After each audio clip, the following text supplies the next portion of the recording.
नमस्कार. जय श्री कृष्ण. श्रीकृष्ण चैतन्य प्रभु नित्यानंद श्री अद्वैत गदाधर श्रीवासदि गौरभक्त वृंदा.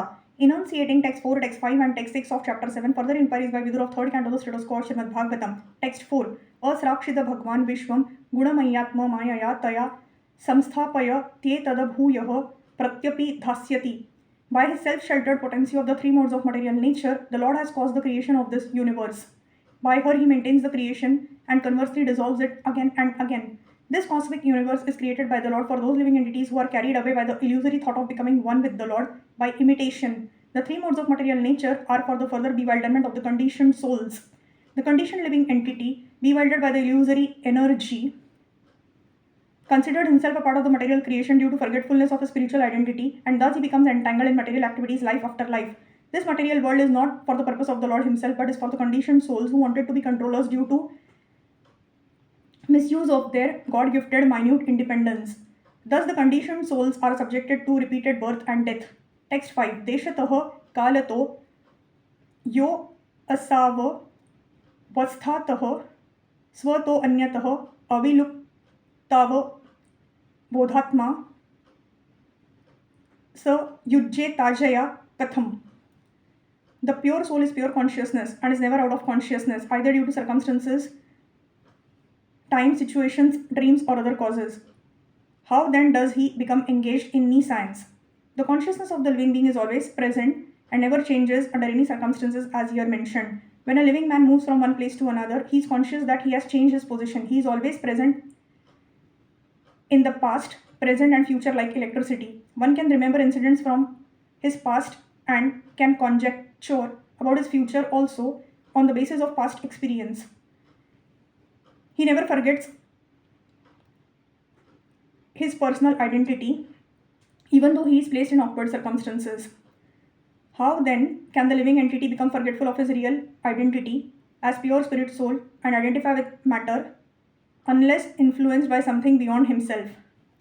The conclusion is that the living entity is influenced by the avidya potency as confirmed in both the Vishnu Puran and the beginning of Srimad Bhagavatam. The living entity is mentioned in Bhagavad Gita 7.5 as Paraprakruti, and in the Vishnu Puran he is mentioned as the Parashakti.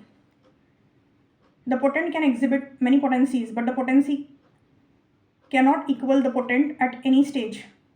One potency may be overcome by another potency, but to the potent, all potencies are under control. The Jeev potency or the Kshetrajna Shakti of the Lord has the tendency to be overpowered by the external potency, Avidya Karma Samjna, and in this way he is placed in the awkward circumstances of material existence.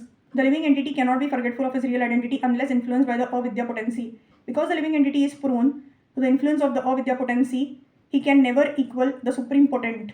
Text 6.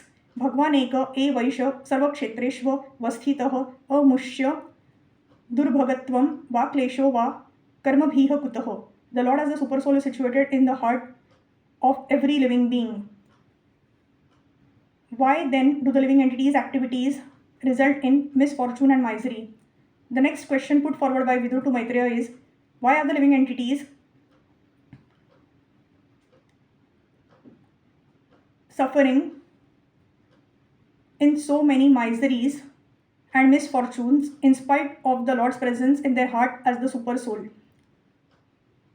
The body is considered a fruitful tree, and the living entity and the Lord as super soul are like two birds seated in that tree. The individual soul is eating the fruit of the tree, but the super soul, the Lord, is witnessing the activities of the other bird. A citizen of the state may be in miseries for want of sufficient supervision by the state authority, but how can it be possible that a citizen suffers from other citizens while the chief of the state is personally present? From another point of view, it is understood that the chief living entity is qualitatively one with the Lord, and thus his knowledge in the pure state of life cannot be covered by any science, especially in the presence of the Supreme Lord. How then does the living entity become subjected to ignorance and covered by the influence of Maya? The Lord is the father and protector of every living entity, and he is known as the Bhuta Bhruta or the maintainer of all living entities. Why then should the living entity be subjected to so many sufferings and misfortunes? It should not be so. But actually we see that it happens everywhere. This question is therefore put forward by Vidur for solution. Hare Krishna, Krishna Krishna, Hare Hare, Hare Ram, Ram Ram, Hare Hare.